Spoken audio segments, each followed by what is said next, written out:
السلام عليكم، مرحبا بكم مع وصفات مريومة في قناة وصفاتي مجربة. موضوع اليوم هو علاج السعال للرضع أو لبيبي. لما نقول الرضع أو لبيبي يعني حديثي الولادة، حتى ولو كان عنده أسبوع، أسبوعين، شهر، 4 أشهر، أقل من عامين يعتبر بيبي.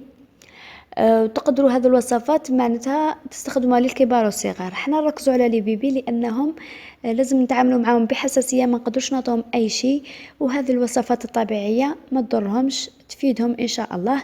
لذلك تقدروا تستخدموا لهم الوصفة اللي حطيتها من قبل، وتقدروا تستخدموا لهم هذه الوصفة في نفس الوقت، فقط تبدلوا التوقيت. أما الوصفة تاع اليوم اللي تتكون من زيت الذرو، يعني إذا ما توفرش عندكم زيت الذرو تقدروا تستخدموا الوصفة اللي فاتت، تقدروا تستخدموا الوصفة اللي حطيتها في علاج السعال الحاد اللي تتكون من العسل وعصير البصر، جد مفيدة خاصة لأصحاب الربو، تلقوها في قناتي.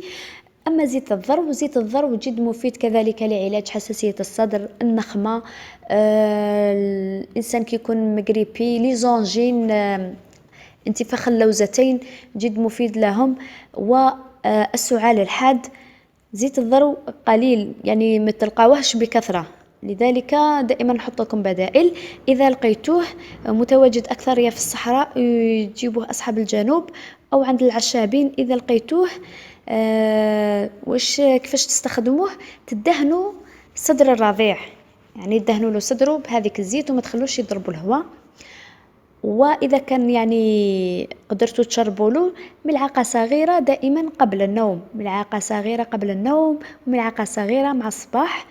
وإذا كان يعرف الطفل قدر يشربوا لكم بدون معاناة، زيدوا له، يعني ضيفوا له شوية قليل من سكر الناعم، خلطوهم مليح واعطوا له كذلك ملعقة صغيرة صباح وملعقة صغيرة قبل النوم، أو ضيفوه في الحليب، حليب صافي، ملعقة صغيرة مع الصباح وملعقة صغيرة قبل النوم.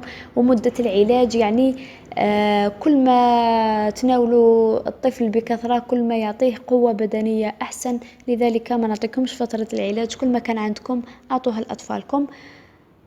هو اللون تاعو يجي غامق، يجي مثل زيت الزيتون لكنه أغمق بكثير، ويتحصلوا عليه من نبتة الذرو، يعصروه مثل ما يعصروا زيت الزيتون ويبيعوه، يعني تلقاوه في قارورات مثل قارورة سعيدة، ما لا يتواجد في الأسواق بكثرة.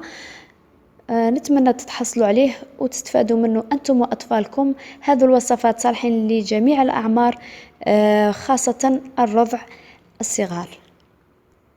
إن شاء الله يكون فاتكم الفيديو. الأسئلة تقدروا تراسلوني على صفحة فيسبوك وصفات مريومة، أو تكتبوا لي أسفل الفيديو. بالنسبة للاج قلت لكم أنه أي سن، يعني 4 سنوات، 6 سنوات، 20 سنة، 80 سنة، أسبوع، تعطولهم هذه الوصفة.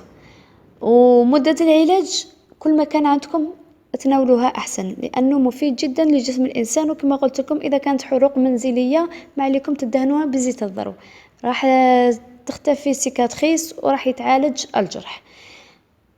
إذا أعجبكم فيديو اشتراك في القناة ليصلكم جديدي، وإلى اللقاء.